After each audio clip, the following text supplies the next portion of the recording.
Hello friends, चलिए आज की हम क्लास देखते हैं। अधिगम स्थानांतरण। इसके प्रतिपादक थॉर्नडाइक थे। एक स्थिति में सीखा हुआ ज्ञान किसी दूसरी स्थिति में प्रयोग किया जाता है, उसे अधिगम स्थानांतरण कहलाता है। अधिगम स्थानांतरण के प्रकार। घनात्मक अनुकूलन। जब एक स्थिति में सीखा हुआ ज्ञान किसी दूसरी स्थिति में सहायक होता है तो उसे सकारात्मक स्थानांतरण कहते हैं। साइकिल चलाने वाला स्कूटर आसानी से सीख जाता है। संस्कृत भाषा का ज्ञान हिंदी विषय में सहायक होता है। नकारात्मक या ऋणात्मक प्रतिकूल स्थानांतरण। एक स्थिति में सीखा हुआ ज्ञान किसी दूसरी स्थिति में बाधा उत्पन्न करता है, उसे नकारात्मक स्थानांतरण कहते हैं। जैसे अमेरिका के ड्राइवर को भारत में ड्राइविंग करने में बाधा उत्पन्न होती है, कला विषय के छात्र को गणित विषय पढ़ने में बाधा आएगी। तीसरा है आपका शून्य स्थानांतरण। जब एक स्थिति में सीखा हुआ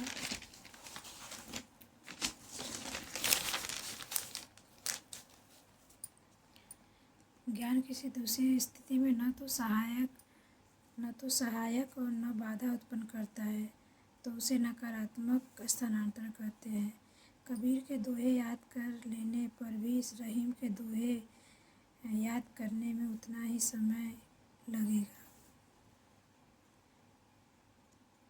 अधिगम वक्र। अधिगम वक्र हम उसे कह सकते हैं जो सीखने के क्रम अधिक शून्य आदि को प्रदर्शित करता है। अधिगम वक्र 4 प्रकार के होते हैं। पहला है आपका सरल रेखीय वक्र। जब सीखने की गति एक समान होती है उसे सरल रेखीय वक्र से प्रदर्शित करते हैं। उत्तरोत्तर वक्र। इसमें आरंभ में सीखने की गति तीव्र फिर धीरे धीरे मंद हो जाती है। नवोत्तर वक्र। इसमें आरंभ से सीखने की गति मंद हो जाती है, बाद में धीरे धीरे तीव्र होती है। मिश्रित वक्र। उन्नतोत्तर व नवोत्तर का मिला जुला रूप होता है।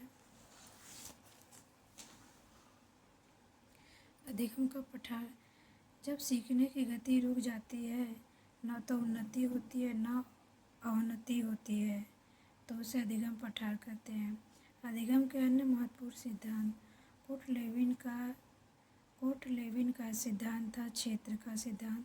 टॉलमैन का उद्देश्य संकेतवाद का सिद्धांत दिए थे। गुथ्री ने प्रतिस्थापना का सिद्धांत दिए थे। कार्ल रोजर्स ने अनुभवजन्य अधिगम सिद्धांत दिए थे।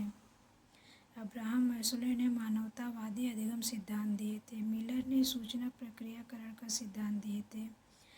जेरोम ब्रूनर ने संरचनात्मक सिद्धांत दिए थे। दोस्तों, आज की हमारी टॉपिक यही था। अगर हमारी क्लास आपको पसंद आए तो इसे लाइक सब्सक्राइब ज़रूर करिएगा। अगली क्लास में हम इसके MCQ लेकर आएंगे।